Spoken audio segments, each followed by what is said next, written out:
Hello friends, welcome to વિશારદ. મિત્રો, સ્પર્ધાત્મક પરીક્ષાઓમાં ભારતીય બંધારણીય સંસ્થાઓમાંથી અવારનવાર પ્રશ્નો પૂછાતા હોય છે. આજે આપણે આવો જ એક મહત્વનો અને કન્ફ્યુઝિંગ પ્રશ્ન સોલ્વ કરીશું, જે ભાષાકીય લઘુમતી માટેના ખાસ અધિકારીનો છે.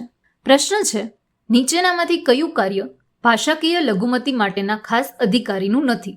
એ. ભાષાકીય લઘુમતીઓ માટેના રક્ષણ સંબંધિત બાબતોની તપાસ કરવી. બી. રાષ્ટ્રપતિને અહેવાલો સુપરત કરવા. સી. અદાલતો મારફતે બંધારણીય સુરક્ષા પગલાંનો અમલ. કે ડી. અસરકારક અમલીકરણ માટે પગલાંની ભલામણ કરવી. તો મિત્રો, આ પ્રશ્નનો સાચો જવાબ છે ઓપ્શન સી, અદાલતો મારફતે બંધારણીય સુરક્ષા પગલાંનો અમલ.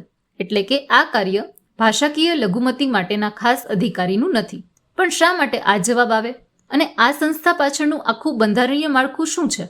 ચાલો તેને વિગતવાર સમજીએ. મિત્રો, સૌથી પહેલો ફેક્ટ જે પરીક્ષા માટે મોસ્ટ ઇમ્પોર્ટન્ટ છે, મૂળ બંધારણમાં આ અધિકારી માટે કોઈ જોગવાઈઓ ન હતી.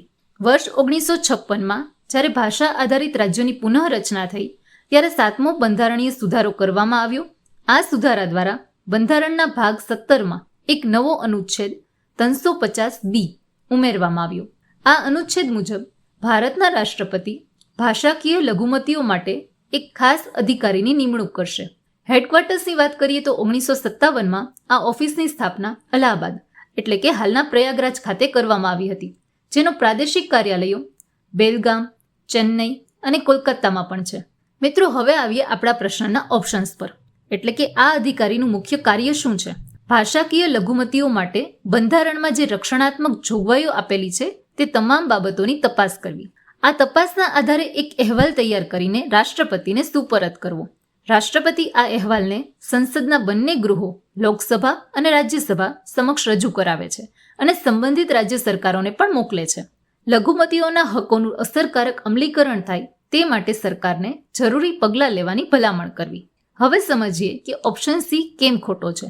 ઓપ્શન સીમાં લખ્યું છે કે અદાલતો મારફતે બંધારણીય સુરક્ષા પગલાંનો અમલ.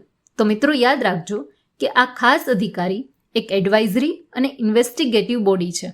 એટલે કે માત્ર તપાસ અને ભલામણ કરી શકે છે. તેમની પાસે કોઈ જ્યુડિશિયલ કે એક્ઝિક્યુટિવ પાવર નથી. તેઓ સીધા કોર્ટમાં જઈને કોઈ કાયદા કે સુરક્ષા પગલાંનો અમલ કરાવી શકે નહીં. ભારતમાં કાયદા કે બંધારણનો અમલ અદાલતો મારફતે કરાવવાનું કામ ન્યાયતંત્રનું છે, અથવા પીડિત નાગરિક પોતે આર્ટિકલ 32 કે 226 હેઠળ કોર્ટમાં જઈ શકે છે, આ સંસ્થા નહીં. તો મિત્રો, ટૂંકમાં કહીએ તો આ અધિકારી રિપોર્ટ બનાવશે, ભલામણ કરશે, પણ કોર્ટ દ્વારા કોઈ અમલીકરણ કરાવી શકશે નહીં. પરીક્ષામાં આવા જ કીવર્ડ્સ તમને કન્ફ્યુઝ કરવા માટે મુકાતા હોય છે.